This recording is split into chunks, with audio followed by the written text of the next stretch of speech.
जी हाँ बच्चों, पिछले क्लास में हम लोगों ने प्लांट में किस तरह से फोटोसिंथेसिस होता है, बैक्टीरिया में किस तरह से फोटोसिंथेसिस होता है, क्या क्या इफ़ेक्ट्स होते हैं, प्लांट में ऑक्सीजन रिलीज़ होता है, रिलीजिंग फैक्टर्स कौन है, बैक्टीरिया में किस तरह से ऑक्सीजन रिलीज़ होती है या फिर नहीं होती है, इस तरह से हम लोग देखा था। ऑक्सीजन प्लांट्स में इवॉल्व हो रहा है, ऑक्सीजनिक फोटोसिंथेसिस हम लोगों ने कहा था। बैक्टीरिया में इस तरह से ऑक्सीजन रिलीज़ नहीं होती है फोटोसिंथेसिस में, एन ऑक्सीजनिक फोटोसिंथेसिस बोला था, एक्सेप्ट साइनोबैक्टीरिया बोला था। और सारे फैक्टर, इलेक्ट्रॉन डोनर, वाटर, यहाँ पे बैक्टीरिया के केस में इलेक्ट्रॉन डोनर जो होगा H2S या फिर सोडियम थायोसल्फेट, यहाँ पे जो एनर्जी बनेगी फॉर्म होगा ATP NADPH, यहाँ पे ATP NADPH। अभी के क्लास में, आज के क्लास में हम लोग factor affecting the rate of photosynthesis, सारे फैक्टर्स को देखेंगे। ओके,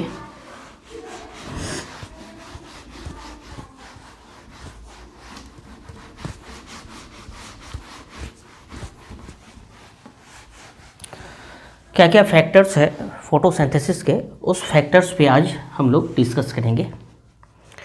कुछ फैक्टर्स लिमिटिंग फैक्टर्स का काम करता है, तो हम लोग देखते हैं किस तरह से फैक्टर्स फोटोसिंथेसिस रेट को इफेक्ट करता है। कुछ इंटरनल फैक्टर्स होती है, प्लांट फैक्टर जिसको बोलते हैं, वहाँ पे genetics, that means genetic constitution एक फैक्टर्स होती है इंटरनल फैक्टर्स में। एक्सटर्नल फैक्टर्स में इन्वायरमेंटल फैक्टर्स होता है, रेट ऑफ फोटोसिंथेसिस को कम बेस है ना, ज़्यादा या फिर कम जिस वजह से होती है, इन्वायरमेंटल फैक्टर्स होता है। कुछ internal factors, genetic factor, external factor, environmental factor. तो इंटरनल फैक्टर को हम लोग प्लांट फैक्टर भी बोलते हैं। आज हम लोग देखते हैं factor affecting photosynthesis. Factors,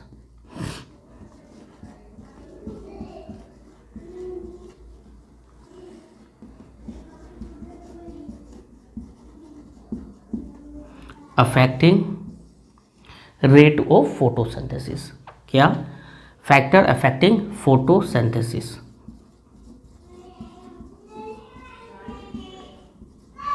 photosynthesis को कौन कौन सा फैक्टर अफेक्ट करता है वो देखेंगे।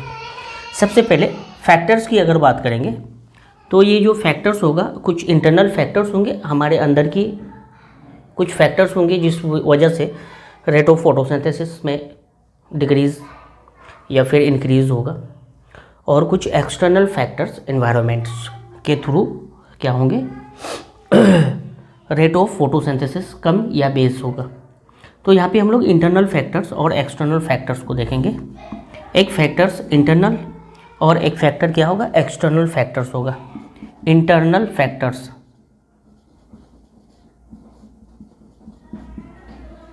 इंटरनल फैक्टर्स, इसको हम लोग प्लांट फैक्टर भी बोलते हैं। क्या बोलते हैं? Plant factor.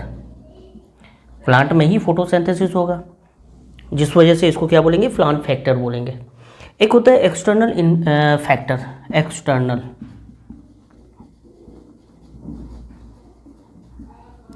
इसको हम लोग इन्वायरमेंटल फैक्टर बोलेंगे।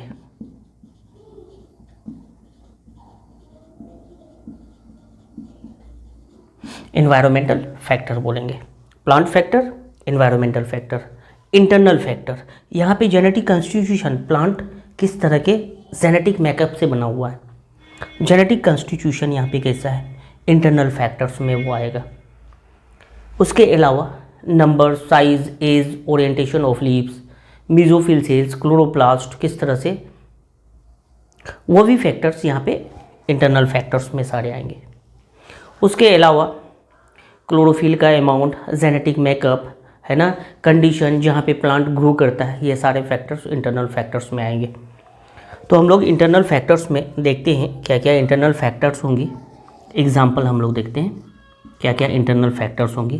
पहला इंटरनल फैक्टर्स होगा नंबर, लीफ का नंबर, लीफ का साइज़ और प्लांट का एज या फिर लीफ का age, orientation of leaves, MSC cells, mesophyll cells, chloroplast किस तरह से, नंबर है ना, number of leaves, size of leaves, size of leaves, age of leaves, उसके अलावा orientation of leaves,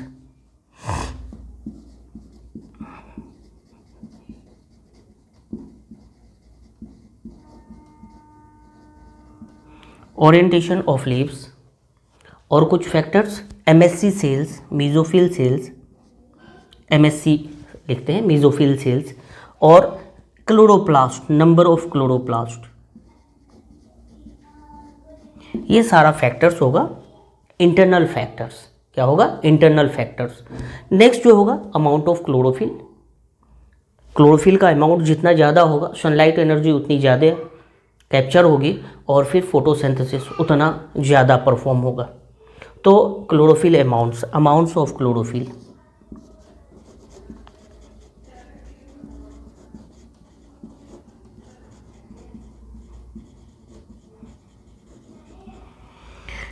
amount of chlorophyll के अलावा जेनेटिक मेकअप, यहाँ पे इंटरनल फैक्टर्स में क्या होगा, जेनेटिक मेकअप होगा। मेन फैक्टर्स यही होगा, जेनेटिक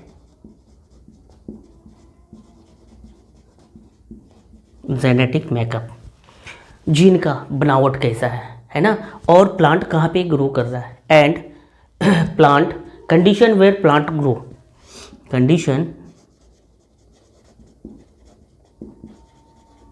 वेयर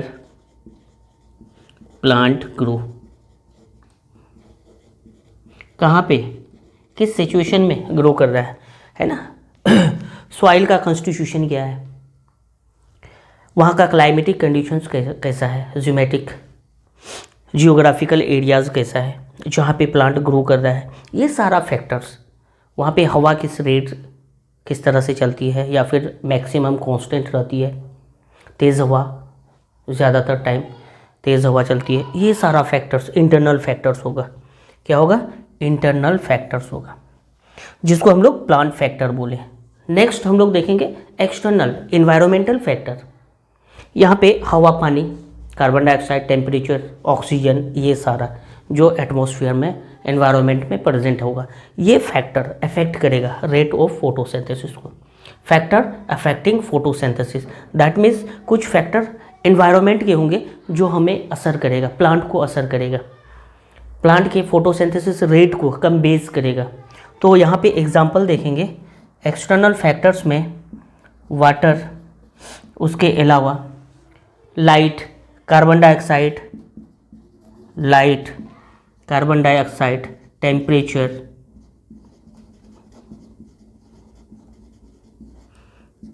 इसके अलावा टेम्परेचर के अलावा oxygen value, carbon dioxide, oxygen. तो ये हमारा इन्वायरमेंटल फैक्टर होगा जिसको हम लोग एक्सटर्नल फैक्टर्स बोलते हैं, एक्सटर्नल एंड इंटरनल। अब लिमिटिंग फैक्टर्स को थोड़ा सा देखेंगे। एक है यहाँ पे Blackman's law of limiting factor, क्या होता है वो हम लोग देखते हैं।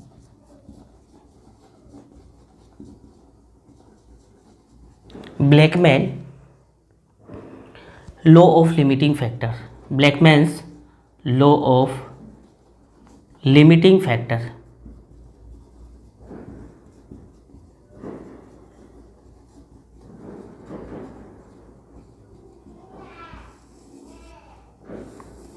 क्या कहता है Blackman's law of limiting factor?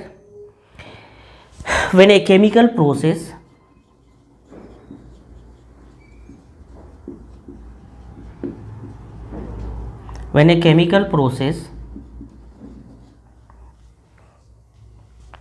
is affected by more than one factor, is affected by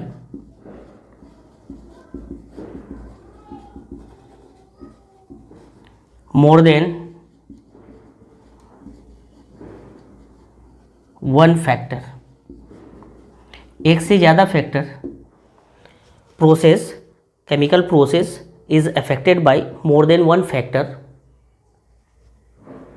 the rate is determined by the factor present at its minimum या फिर कह सकते हैं मिनिमल वैल्यू, उसको हम लोग क्या बोलते हैं, Blackman's law of limiting factor. More than one factor, the rate is determined, the rate is determined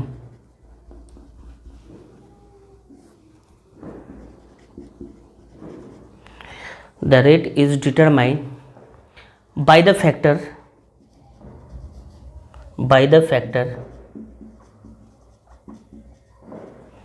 the rate is determined by the factor present at its minimum value, present at its minimal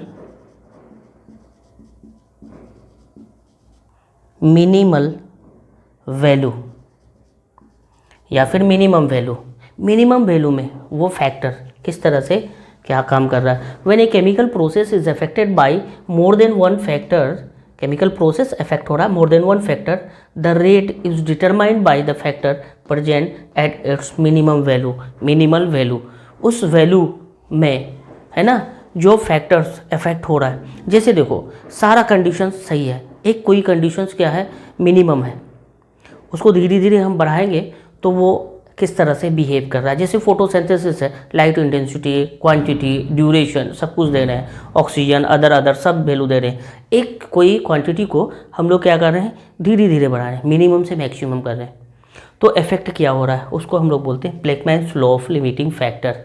when a chemical process is affected by more than one factor, the rate is determined by factor present at its minimum value. उसमें से कोई एक factor है जो क्या करता है, minimum value से स्टार्ट की जाती है, उसके इफेक्ट को क्या किया जाता है, मेंशन किया जाता है। सबसे पहले हम लोग जो देखेंगे मिनिमम फैक्टर में, वो लाइट को हम लोग देखेंगे, है ना। फर्स्ट जो हमारा फैक्टर्स है,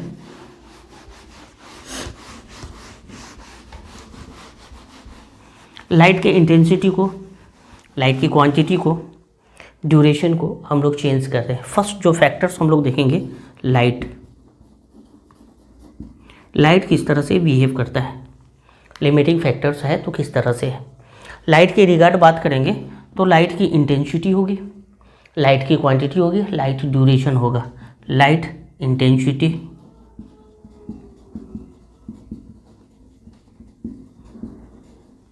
लाइट की इंटेंसिटी, लाइट की quantity, light quantity and light duration.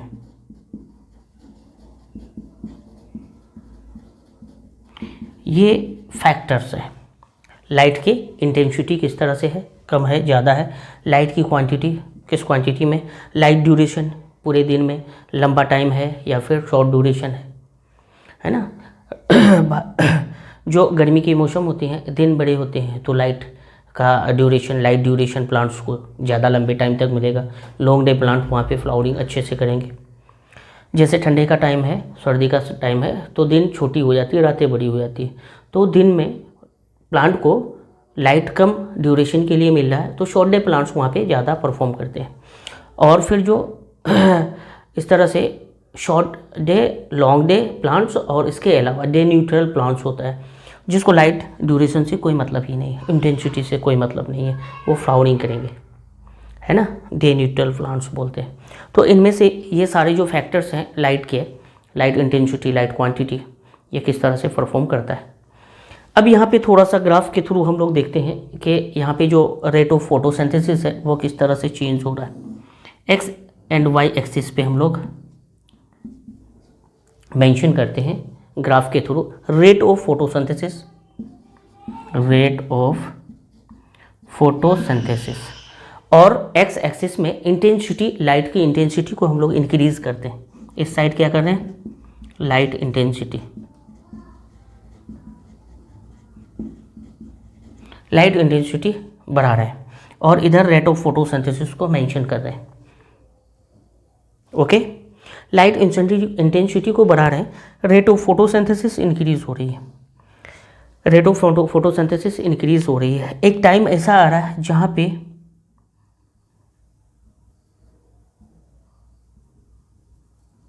Photosynthesis and respiration दोनों इक्वल वॉल्यूम में हो रहा है। Photosynthesis that mean carbon dioxide को एक्सेप्ट करना, और दूसरा वैल्यू रिस्पायरेशन, ऑक्सीजन इवोल्व करना।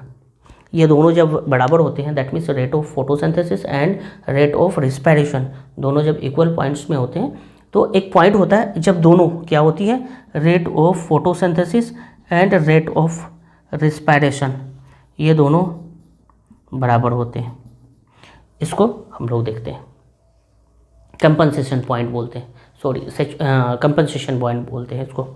जब rate of photosynthesis and rate of respiration दोनों जब इक्वल वैल्यू में होता है, उसको हम लोग इंटेंसिटी को बढ़ा रहे हैं। एक पॉइंट ऐसा आएगा जहाँ पे rate of photosynthesis and rate of respiration दोनों इक्वल वैल्यू में होगा, उसको हम लोग क्या बोलते हैं, कंपनसेशन पॉइंट। फिर लाइट की वैल्यू को बढ़ाते ही हैं तो यहाँ पे फिर क्या हो रहा है, फोटोसिंथेसिस इंक्रीज ही हो रही है। एक पॉइंट होता है जहाँ पे जाके ये कांस्टेंट हो जाता है इस तरह से। अब ये पॉइंट जहाँ पे लाइट इंटेंसिटी इतना तक बढ़ा है तो रेट ऑफ फोटोसिंथेसिस इंक्रीज गया, बट इससे अगर आगे दे रहे हैं, इंटेंसिटी बढ़ा रहे हैं, फोटोसिंथेसिस कांस्टेंट हो रहा है, इस मैक्सिमम पॉइंट को सैचुरेशन पॉइंट बोलते हैं। मैक्सिमम पॉइंट को क्या बोलते हैं, जब रेट ऑफ फोटोसिंथेसिस मैक्सिमम होती है, इस पॉइंट को बोलते हैं सैचुरेशन पॉइंट। मैक्सिमम और saturation point, saturation point, okay. Rate of photosynthesis and respiration जब इक्वल होता है, इसको सैचुरेशन क्या बोलते हैं, कंपनसेशन पॉइंट। और जब मैक्सिमम हो जाती है, इंटेंसिटी इंक्रीज हो रही है बट मैक्सिमम पॉइंट है वहाँ से के बाद कांस्टेंट हो जाता है, उस पॉइंट को बोलते हैं सैचुरेशन पॉइंट। मैक्सिमम फोटोसिंथेसिस होती है, रेट ऑफ फोटोसिंथेसिस मैक्सिमम होती है। तो इस तरह से लाइट इंटेंसिटी इंक्रीज कर रहे हैं, रेट ऑफ फोटोसिंथेसिस रिस्पायरेशन दोनों बराबर हो, कंपनसेशन पॉइंट बोलते हैं। उसके बाद एक पॉइंट ऐसा आएगा, मैक्सिमम फोटोसिंथेसिस होगी, उस पॉइंट को सैचुरेशन पॉइंट बोलते हैं। तो ये इंटेंसिटी और रेट ऑफ फोटोसिंथेसिस को हम लोग अगर देखें एक्स वाई एक्सिस पे, तो इस तरह से हमारा ग्राफ बनता है, इंक्रीज एंड देन कांस्टेंट, है ना। एक पॉइंट ऐसा है, फोटोसिंथेसिस और रिस्पायरेशन दोनों अमाउंट वैल्यू सेम है। यहाँ पे हम लोग सैचुरेशन पॉइंट को देखेंगे। सैचुरेशन पॉइंट क्या है,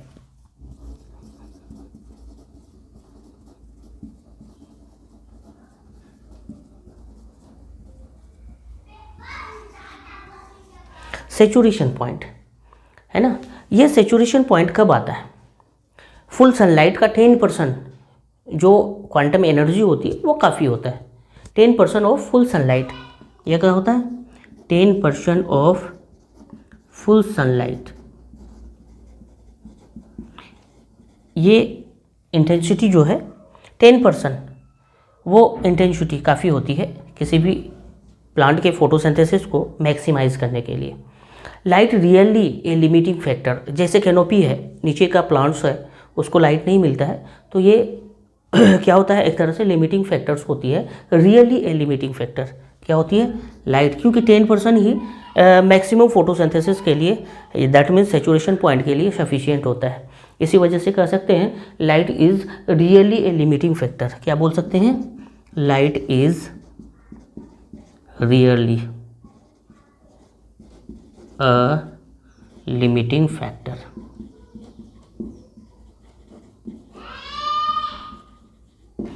रियली लिमिटिंग फैक्टर है, okay. 10% of total sunlight is sufficient for saturation point, 10% है ना, सफिशिएंट है फॉर सैचुरेशन पॉइंट तक जाने के लिए, दैट मीन्स मैक्सिमम फोटोसिंथेसिस होने के लिए। उसके बाद इंटेंसिटी लाइट की बढ़ेगी बट रेट ऑफ फोटोसिंथेसिस पे कोई असर नहीं होगा, कांस्टेंट हो जाएगा, ओके। अगर डेंस फॉरेस्ट की बात करेंगे तो मे बी लिमिटिंग फैक्टर कौन हो सकता है, लाइट हो सकता है। एक पॉइंट मेंशन कर देंगे यहीं पे, सैचुरेशन पॉइंट्स के नीचे ही। डेंस फॉरेस्ट की अगर बात करें, डेंस फॉरेस्ट, तो डेंस फॉरेस्ट में it may be, that means light may be क्या होगा, limiting factor. Here may be limiting factor,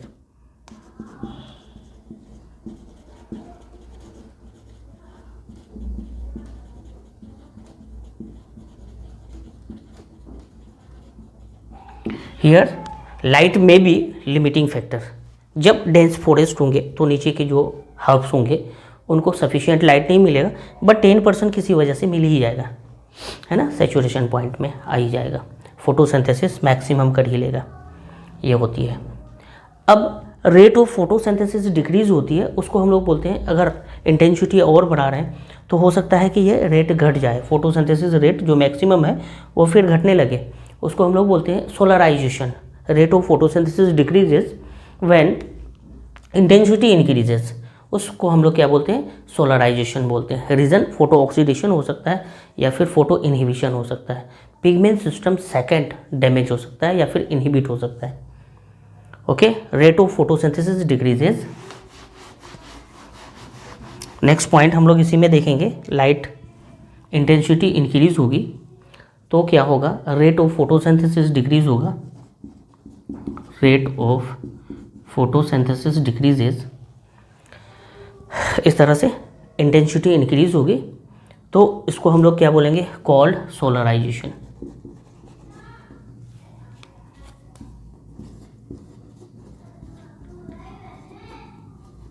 इसको क्या बोलेंगे, सोलराइजेशन बोलेंगे, called solarization. Rate of photosynthesis decreases when intensity increases, क्या बोलेंगे, सोलराइजेशन। रीज़न क्या हो सकता है इसके रीज़न फोटो ऑक्सीडेशन हो सकता है या फिर फोटो इनहिबिशन हो सकता है, फोटो ऑक्सीडेशन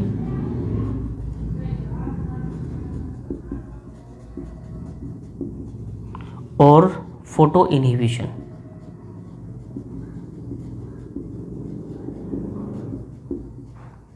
फोटो इनहिबिशन हो सकता है, फोटो इनहिबिशन होगा that means photo system second ये इनहिबिट हो जाएगा, ये रीज़न होगा। Okay, rate of photosynthesis decrease होगा, उसको हम लोग क्या बोलेंगे, सोलराइजेशन। लाइट की इंटेंसिटी इंक्रीज हो रही है तो क्या होगा, रेट ऑफ फोटोसिंथेसिस डिक्रीज हो सकती है, उसको सोलराइजेशन बोलेंगे। यहाँ पे फोटो ऑक्सीडेशन हो सकता है या फिर फोटो इनहिबिशन हो सकता है। दूसरा लिमिटिंग फैक्टर्स देखेंगे, most limiting factor carbon dioxide. हम लोग फर्स्ट लाइट को देखा, सेकंड लिमिटिंग फैक्टर देखेंगे कार्बन डाइऑक्साइड को।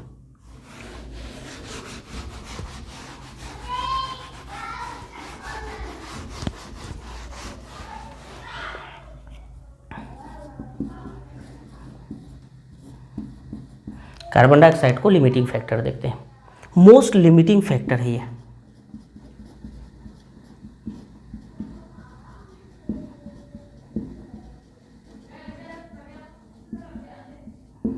कैसे है, जैसे C3 प्लांट, C4 प्लांट्स की बात करेंगे तो जो हम लोगों ने अभी कंपनसेशन पॉइंट ग्राफ में दिखाया, सैचुरेशन पॉइंट, कंपनसेशन पॉइंट, तो C3 और C4 प्लांट का अलग अलग होता है। देखते हैं पहले C3 प्लांट की अगर बात करें और C4 प्लांट की बात करें तो किसके लिए कार्बन डाइऑक्साइड लिमिटिंग फैक्टर्स होगा, है ना। तो यहाँ पे C3 प्लांट्स की अगर बात करेंगे तो CO2 कंपनसेशन पॉइंट जो होता है, CO2 कंपनसेशन पॉइंट,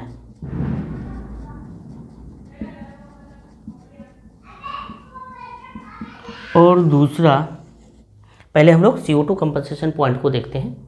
ये जो CO2 कंपनसेशन पॉइंट होती है C3 प्लांट के लिए किस रेंज में होती है, 25 to 100 पार्ट पर मिलियन, है ना। यहाँ पे इस पॉइंट पे CO2 कंपनसेशन पॉइंट जो होती है 25 to 100 पार्ट पर मिलियन पे क्या होती है, मिनिमम होती है, दैट मीन्स क्या होती है, ऑप्टिमम होती है 25 to 100 पार्ट पर मिलियन। यहीं पे CO2 कंपनसेशन पॉइंट जो होता है C4 प्लांट्स के लिए वो 0 to 10 पार्ट पर मिलियन पे होता है, 0 to 10 पार्ट पर मिलियन, यहाँ पे सैचुरेशन पॉइंट होता है। दूसरा CO2 compensation point and then saturation point. Saturation point को देखेंगे,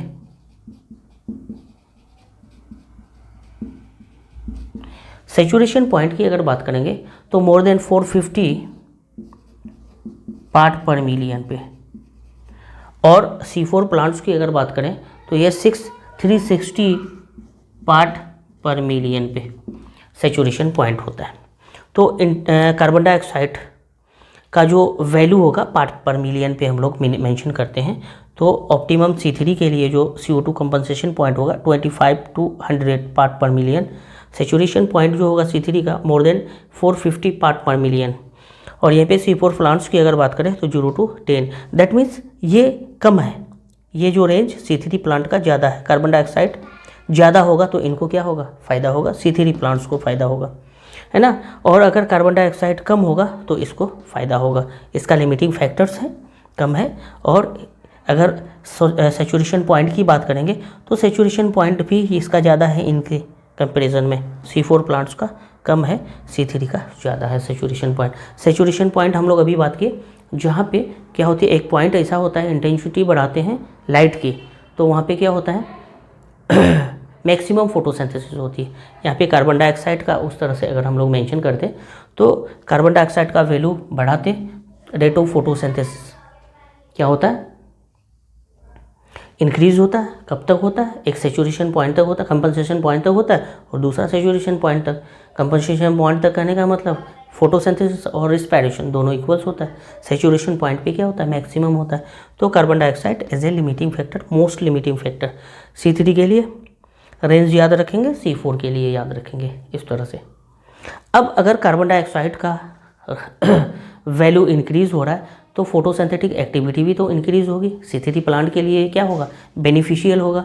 और इसको हम लोग क्या बोलते हैं, कार्बन डाइऑक्साइड फर्टिलाइजेशन इवेंट्स।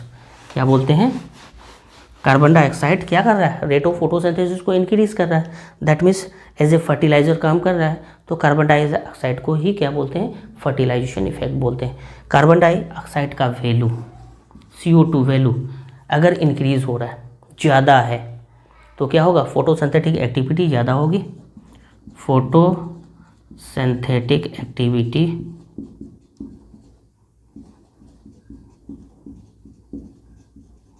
ज़्यादा होगी, है ना। ये किसके लिए काम आएगा, ये देखो यहाँ पे CO2 compensation point 25 to 100 C3 plant के लिए बेनिफिशियल है। दैट मीन्स C3 प्लांट्स में इस तरह से क्या होगी, CO2 फर्टिलाइजेशन इफेक्ट का काम करेगा। CO2 क्या करेगा, फर्टिलाइजेशन।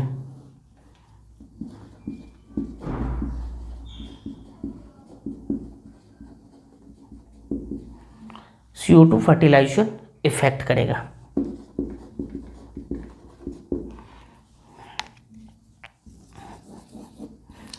ये CO2 कम का अमाउंट ज़्यादा होगा तो किसको, किस प्लांट को ये बेनिफिट करेगा, C3 प्लांट को। C3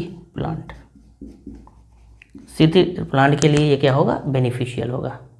ओके, CO2 कंपनसेशन ज़्यादा है, फोटोसिंथेटिक एक्टिविटी C3 प्लांट में बढ़ जाएगा। कार्बन डाइऑक्साइड फर्टिलाइजेशन इफेक्ट इसको बोलते हैं। कार्बन डाइऑक्साइड का वैल्यू बढ़ेगा, अमाउंट बढ़ेगा, फोटोसिंथेटिक एक्टिविटी बढ़ेगी, इसी को फर्टिलाइजेशन इफेक्ट बोलते हैं। ये CO2 कंसंट्रेशन बढ़ेगा तो C3 प्लांट को बेनिफिट होगा। यहाँ पे तीसरा लिमिटिंग फैक्टर हम लोग देखेंगे वाटर को, carbon dioxide and then water. तीसरा फैक्टर्स क्या होगा, तीसरा factor water.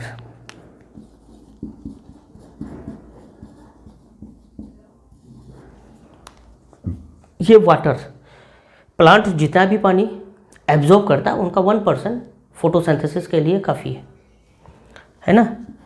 1% of water absorb,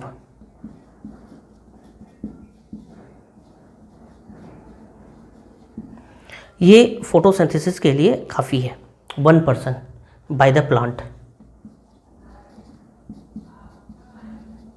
इस तरह से। अब ये जो 1% पानी यूज़ होती है, no direct effect, rate of photosynthesis में कोई डायरेक्ट इफेक्ट नहीं है,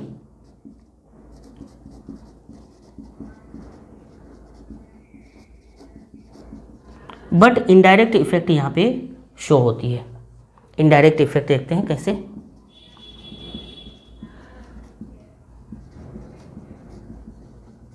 इस तरह से इनडायरेक्ट इफेक्ट होती है।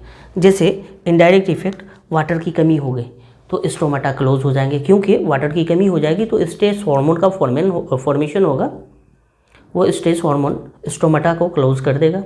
दूसरा इफेक्ट होगा विल्टिंग ऑफ लीव्स होंगे, सरफेस एरिया फोटोसिंथेसिस के लिए घट जाएगा। तीसरा मेटाबॉलिक एक्टिविटी होगी, वो भी डिक्रीज कर जाएगा इनडायरेक्ट इफेक्ट में। No direct effect of water, है ना। 1% वाटर जो प्लांट एब्जॉर्ब करता है टोटल का, 1% प्लांट के लिए काफ़ी है, फोटोसिंथेसिस के लिए काफ़ी है। इसका कोई डायरेक्ट इफेक्ट नहीं होता, no direct effect. But indirect effect में हम लोग क्या क्या देखेंगे। फर्स्ट जो इनडायरेक्ट इफेक्ट होगा स्टोमेटल क्लोजर,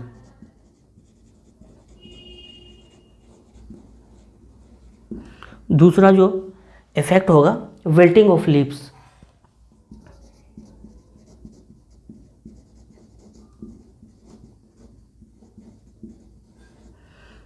और तीसरा जो होगा मेटाबॉलिक एक्टिविटी डिक्रीज हो जाएगा, डिक्रीज मेटाबॉलिक एक्टिविटी।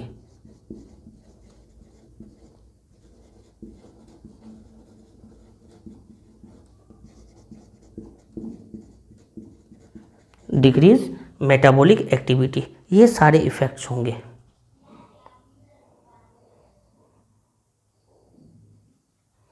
ओके, तो वाटर का टोटल जो वाटर प्लांट एब्जॉर्ब कर रहा है उसका 1% लीफ को चाहिए, मेसोफिल सेल्स को चाहिए फोटोसिंथेसिस के लिए।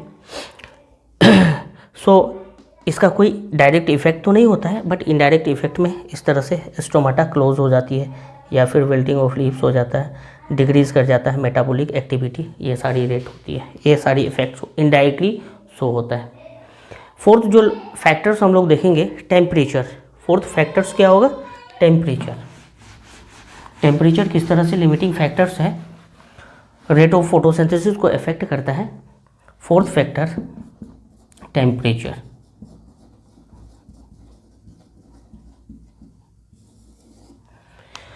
ये टेम्परेचर सबसे पहले C3 plant, C4 plant, CAM plant. तो CAM प्लांट तो हमारे सिलेबस में है नहीं, लेकिन हम लोग फिर भी थ्योरी में पढ़े हैं। C3 और C4 की अगर बात करेंगे, C3 प्लांट और C4 प्लांट, C3 और C4 प्लांट। ऑप्टिमम टेम्परेचर की अगर बात करेंगे, ऑप्टिमम टेम्परेचर जो C3 प्लांट्स का होता है 20 to 25 degree centigrade, 20 to 25 degree centigrade, ये ऑप्टिमम टेम्परेचर होती है जिस टेम्परेचर पे फोटोसिंथेसिस अच्छे से होती है, ज़्यादा होता है। C4 प्लांट की अगर बात करेंगे तो 30 to 45 डिग्री सेंटीग्रेड, ये वैल्यू जो होता है इस रेंज में फोटोसिंथेसिस C4 प्लांट में मैक्सिमम होती है, परफॉर्म अच्छे से होती है। अब यहाँ पे टेम्परेचर को इंक्लूड किया जाए, है ना, ऑप्टिमम टेम्परेचर तो ये ही। अब अगर C3 प्लांट में 20 to 25 इससे ज़्यादा अगर टेम्परेचर करें, टेम्परेचर को अगर इंक्रीज़ किया जाए तो क्या इफ़ेक्ट होगा। टेम्परेचर इंक्रीज़ करेगा तो फोटो रिस्पायरेशन इंक्रीज़ हो जाएगा, रेट ऑफ फोटोसिंथेसिस डिक्रीज हो जाएगी। ऑप्टिमम टेम्परेचर से टेम्परेचर ज़्यादा जैसे ही होगा तो फोटो रिस्पायरेशन इंक्रीज़ कर जाएगा, क्या हो जाएगा, फोटो रिस्पायरेशन ज़्यादा हो जाएगा।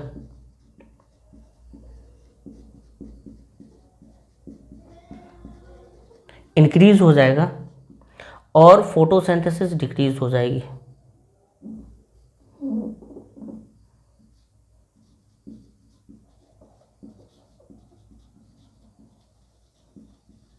डिक्रीज हो जाएगी, ये याद रखना है।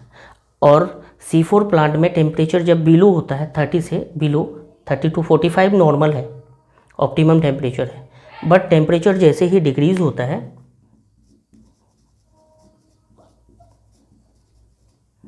टेम्परेचर जैसे ही डिक्रीज होता है, यहाँ तो इंक्रीज दिखा रहे थे C3 प्लांट में, तो इफ़ेक्ट होती है, फोटो रिस्पायरेशन रेट बढ़ जाता है, फोटोसिंथेसिस रेट घट जाता है। बट C4 प्लांट्स में उल्टा होता है, टेम्परेचर डिक्रीज होती है तो फोटो एक एंजाइम्स होता है जो इनएक्टिव हो जाता है, उसको हम लोग बोलते हैं फोस्फोपाइरुविक डाइकाइनेज, फोस्फोपाइरुविक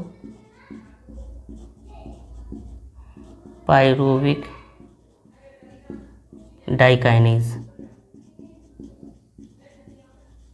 ये क्या होता है, इनएक्टिव हो जाता है, जिस वजह से फोटोसिंथेसिस घट जाता है। क्या होती है, फोटोसिंथेसिस घट जाता है, फोटोसिंथेसिस डिक्रीज कर जाता है। ओके, तो ऑप्टिमम टेम्परेचर, ये रेंज हमें याद रखना है C3 प्लांट के लिए, C4 प्लांट के लिए। C3 प्लांट में टेम्परेचर जैसे ही इस ऑप्टिमम टेम्परेचर से इंक्रीज होगा, photo dispersion increase, photosynthesis decrease. यहाँ पे टेम्परेचर कम होगा तो एक एंजाइम्स है फॉस्फोपाइरुविक डाइकाइनेज इनएक्टिव हो जाएगा, तो रेट ऑफ फोटोसिंथेसिस क्या हो जाएगी, डिक्रीज हो जाएंगी। एक फैक्टर है ऑक्सीजन। ओके, ऑक्सीजन वैल्यू जैसे ही इंक्रीज होगा, नेक्स्ट फैक्टर है फिफ्थ, ऑक्सीजन। ये ऑक्सीजन का इफेक्ट क्या होगा, ऑक्सीजन जैसे ही इंक्रीज करेगा फोटो रिस्पायरेशन इंक्रीज हो जाएगी, फोटोसिंथेसिस डिक्रीज हो जाएगा। ऑक्सीजन का कंसंट्रेशन इंक्रीज होगा, फोटो रिस्पायरेशन इंक्रीज हो जाएगी।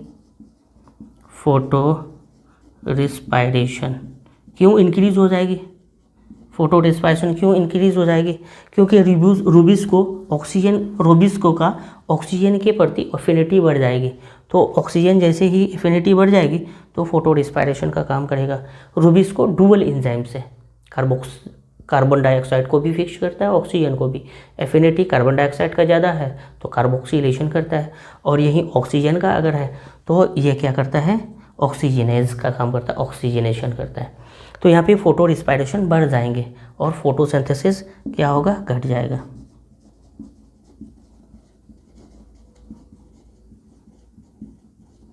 डिक्रीज कर जाएगा।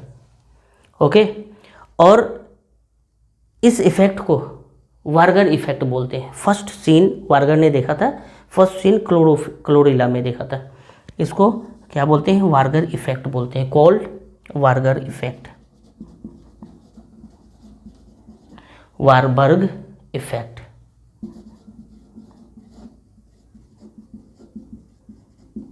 इसको वारबर्ग इफेक्ट बोलते हैं। ओके, ई है वारबर्ग इफेक्ट। और ये फर्स्ट सीन कहाँ पे था,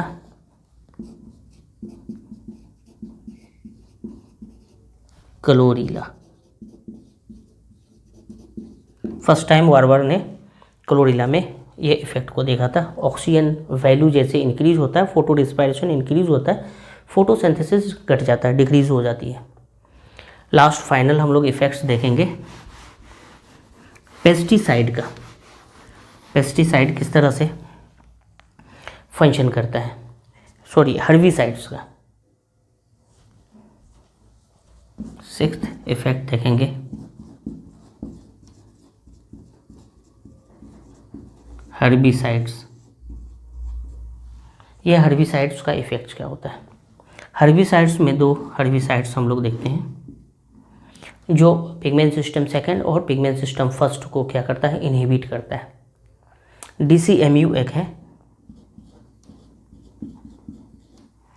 DCMU dichlorophenyl dimethyl urea, डाइक्लोरोफिनाइल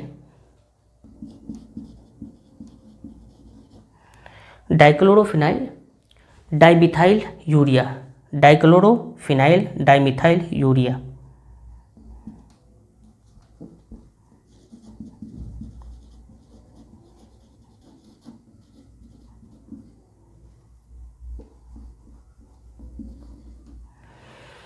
डाइक्लोरोफिनाइल dimethyl urea, ये DCMU है। DCMU ये एक्चुअली क्या करता है, फोटो सिस्टम सेकेंड को इनहिबिट कर देता है, PS2 को इनहिबिट करता है, फोटो सिस्टम सेकेंड को इनहिबिट कर देता है। That means non cyclic photophosphorylation नहीं होती है। ओके, हर्बिसाइड्स इफेक्ट इस तरह से करता है, सिस्टम को ही बर्बाद करता है। फोटो सिस्टम सेकेंड को यहाँ पे क्या करता है, इनहिबिट कर देगा। लेकिन दूसरा हर्बिसाइड्स है पाराक्वेट और डाइक्वेट। क्या है, पाराक्वेट पैराक्वाट और डाइक्वाट, ये दो हर्बिसाइड्स हैं। पैराक्वाट और डाइक्वाट ये फोटोसिस्टम फर्स्ट को इनहिबिट करता है, फोटोसिस्टम फर्स्ट को ही इनहिबिट करता है। फोटोसिस्टम फर्स्ट और सेकंड का हम लोग इफेक्ट पीछे के क्लास में कर चुके हैं। तो हर्बिसाइड इस तरह से PS2 DCMU dichlorophenyl dimethylurea PS2 को इनहिबिट करता है। पैराक्वाट डाइक्वाट PS1 को इनहिबिट करता है। इस तरह से यहाँ पे फैक्टर्स, कुछ फैक्टर्स होते हैं इन्वायरमेंटल फैक्टर्स, जो क्या करते हैं, अफेक्ट करता है रेट ऑफ फोटोसिंथेसिस को। फोटोसिंथेसिस आज कंप्लीट हो गया। ओके, इसमें कुछ भी डाउट हो तो कमेंट्स करें, और जो इस चैनल पे नए हैं वो सब्सक्राइब करें। Okay, thank you.